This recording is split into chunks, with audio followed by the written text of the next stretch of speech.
by the way, if you're out there in the chat participating, you guys doing so great. Also remember to smash the thumbs up button for us, because that'll attract more people in to continue the conversation with us. I did come prepared, pal, to kind of rub the nose of the media when it comes to this issue, because of all the things that are coming to light.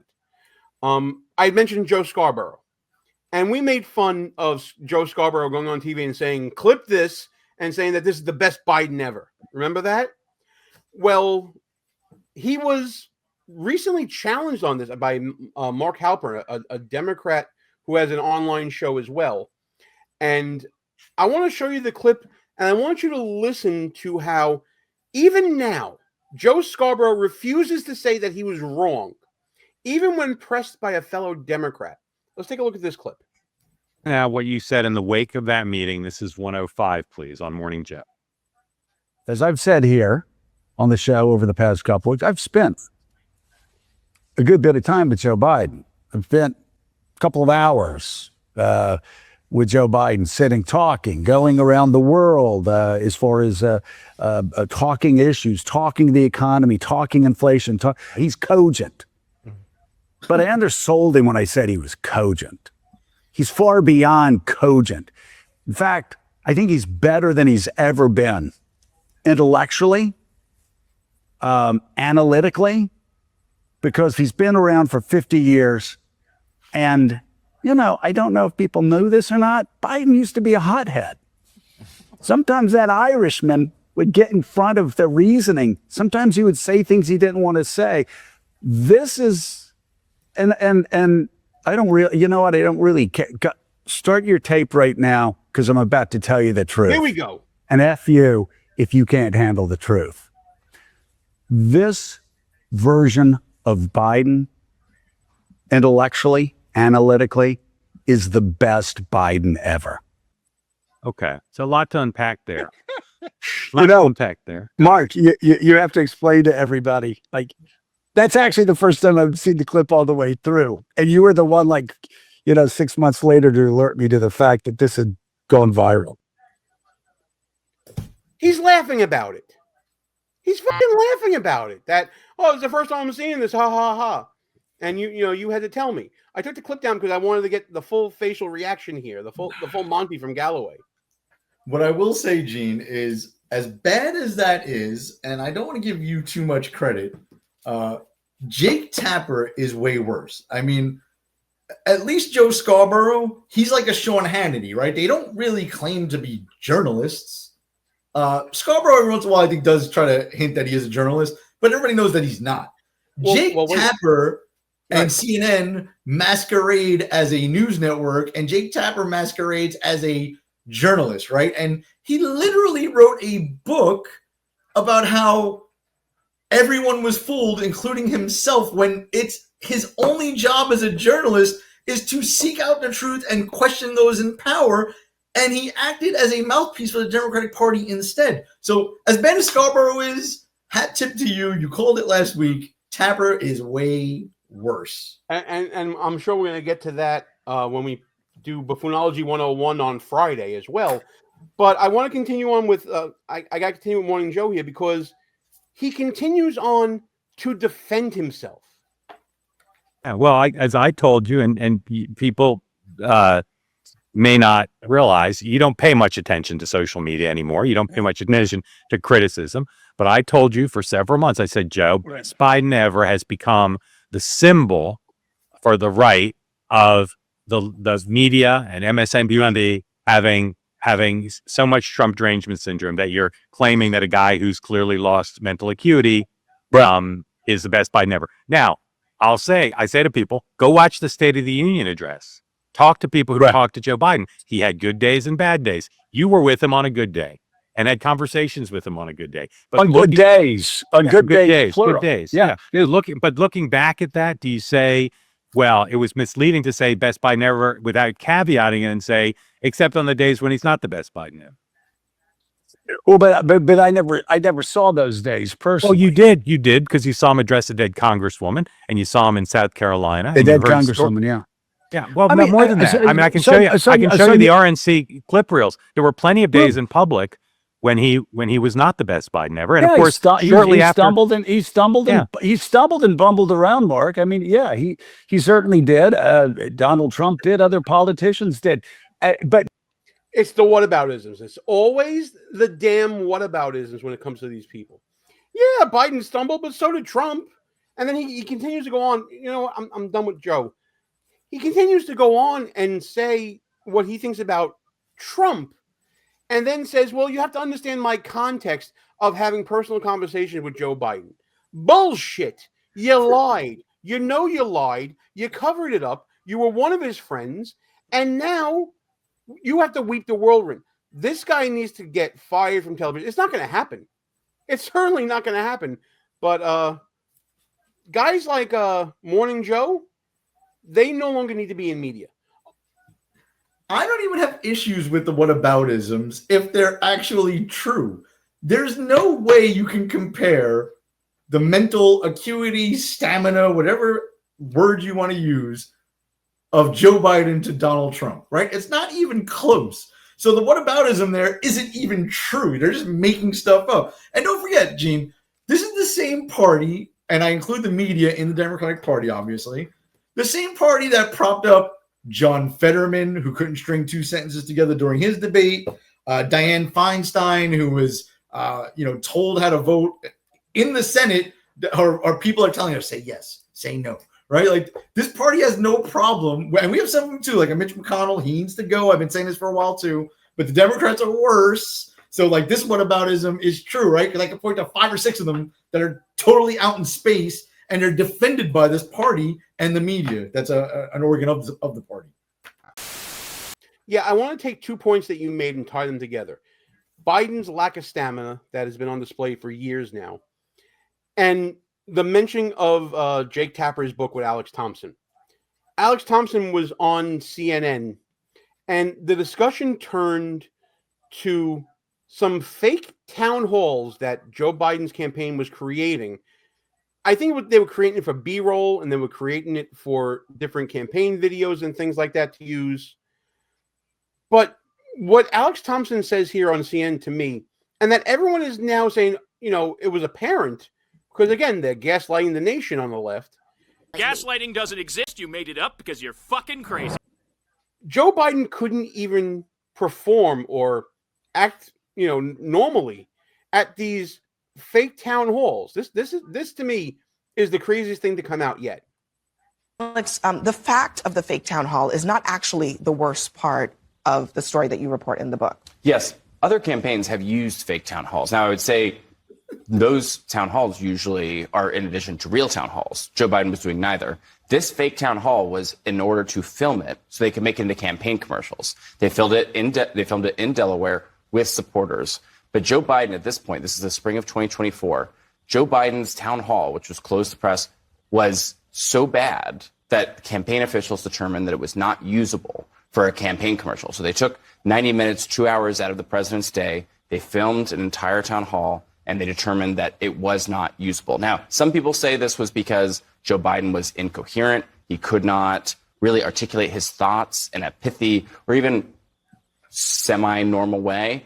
Some people just said, the lighting was bad. That was sort of the 2 points of view. But the point is, it shows how what the campaign status was in the spring of 2024 when they were trying to deal with a candidate that wasn't a decline. Wait, someone told you the lighting was bad? That's one of the excuses. You're saying that they spent millions of dollars to stage a town hall? Well, we didn't get the lighting right. That was one of the excuses. I mean, Unbelievable. and this comes back to the question of how many people were aware of things like that, but said nothing. And everyone was aware of that. Every single person with a pair of eyes was aware of it. They may not have been aware of the specifics of it, but they were all aware of Joe Biden's feeble mind and feeble body and cognitive decline. I'm shocked. This is shocking news. Shocking. I'm shocked. Go ahead. Yeah, so I just want to make sure. So here's what I think is really going on, by the way. The media very rarely, follows the truth, especially all at the same time. They have gotten their marching orders. They have gotten their talking points.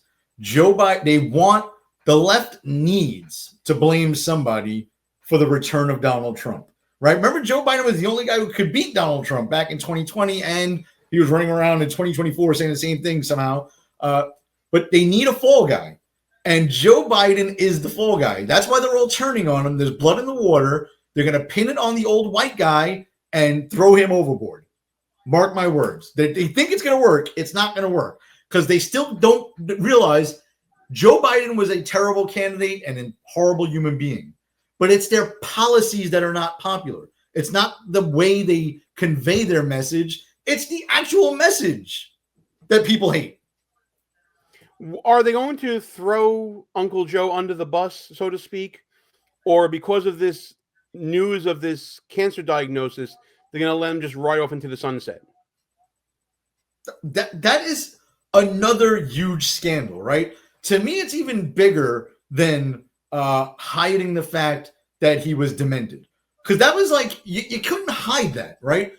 The news, Joe Scarborough, Mark Halperin was telling Joe Scarborough, like, you became a laughingstock because of how apparent it was that Joe Biden was out in space.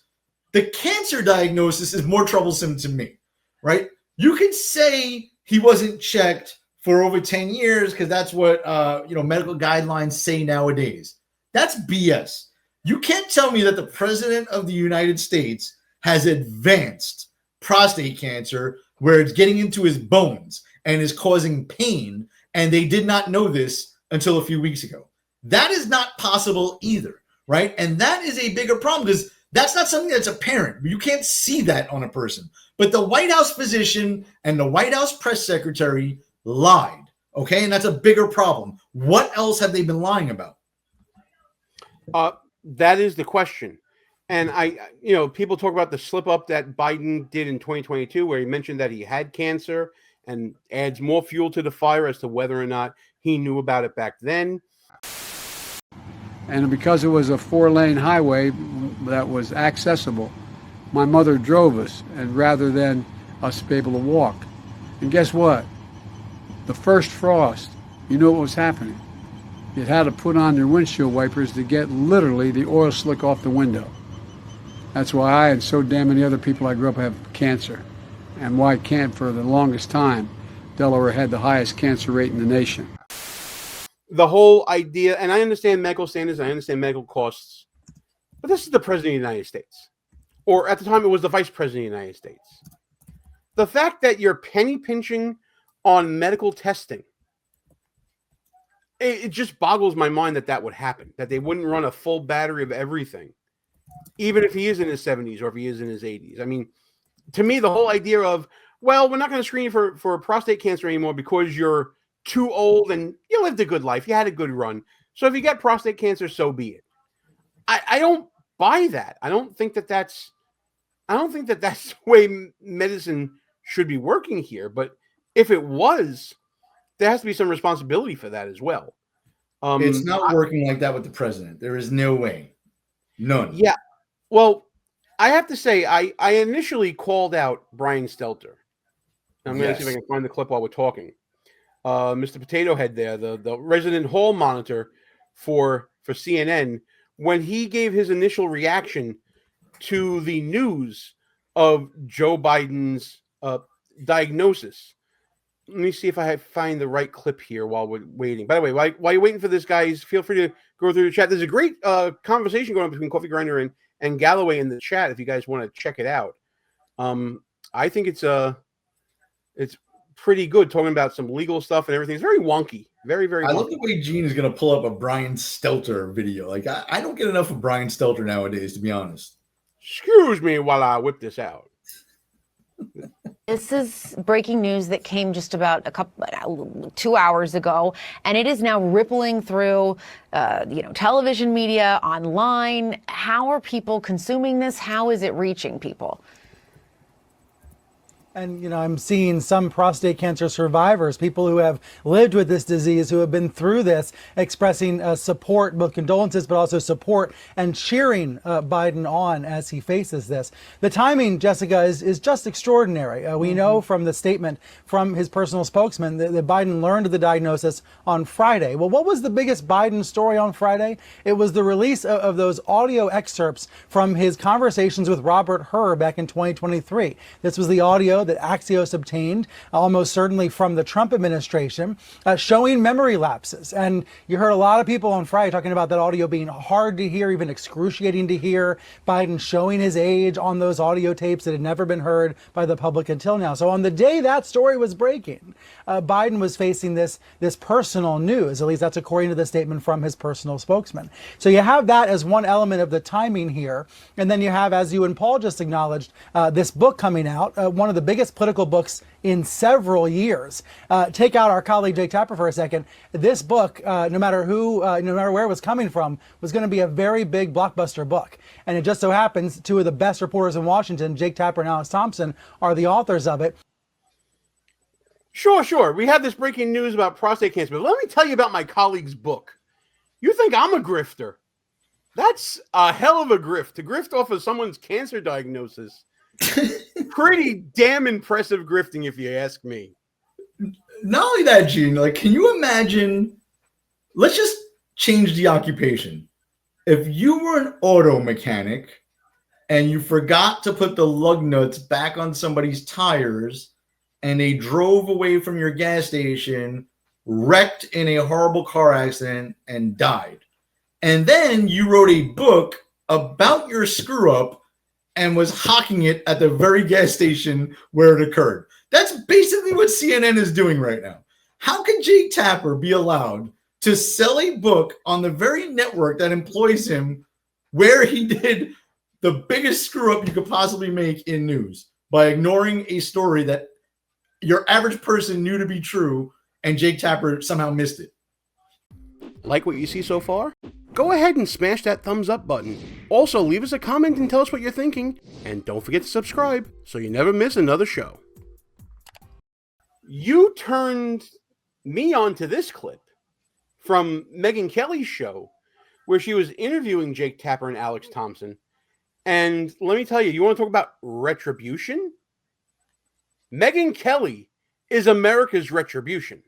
Biden to be transparent about his health records in an interview in 2020. I did ask him about the fact that voters thought that he was not transparent at all. No, he promised you that he would be transparent about his health records, and then he wasn't. And when you sat with him again, including 1 month after the Jackie Walorski thing, you didn't ask him about it. You didn't follow up on the fact that he was falling up the stairs, that he was losing his train of thought regularly, that he was slurring, that he was incomprehensible, that he was getting lost on the White House lawn. You sat right across from him and you asked none of that, notwithstanding the fact that he had promised you he would be fully transparent about his health issues. You know as well as I do that there's a way of, you can say, hey, there's this poll on your age, or you could say, you just forgot that Jackie Walorski was dead. You asked where she was moments after watching a videotape tribute to her. You lowered the flags at the White House after she died.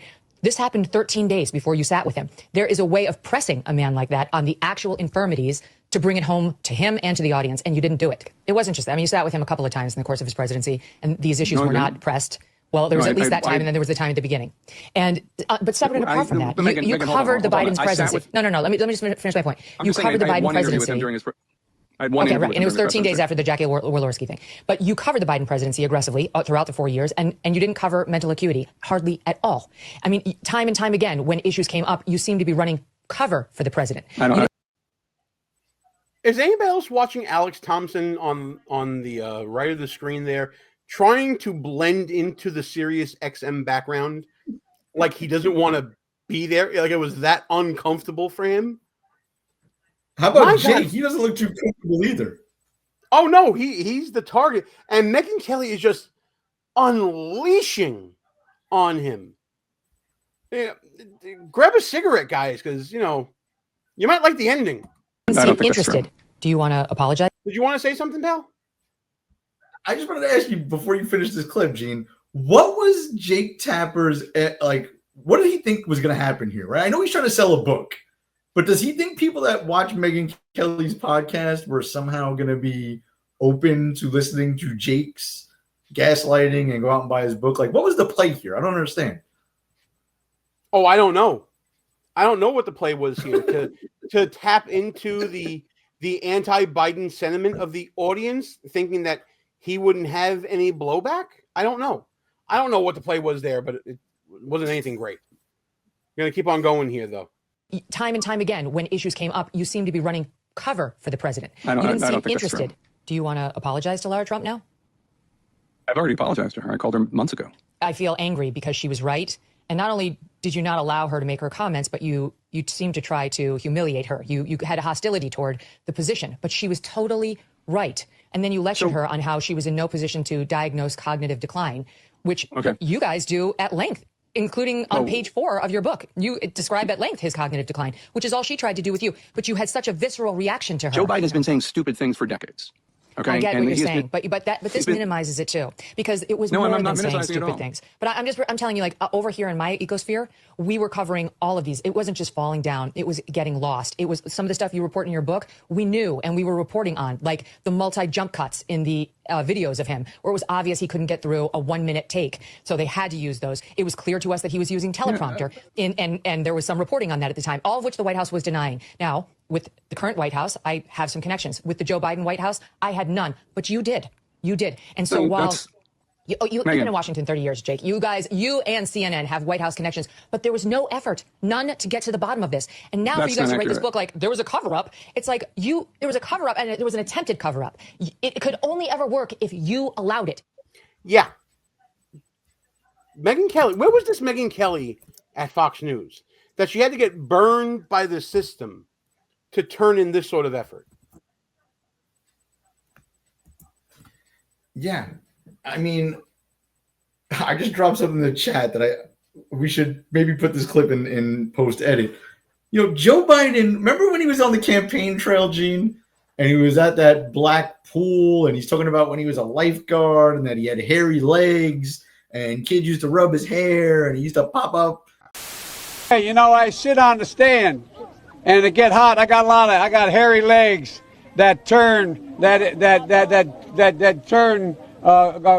blonde in the sun.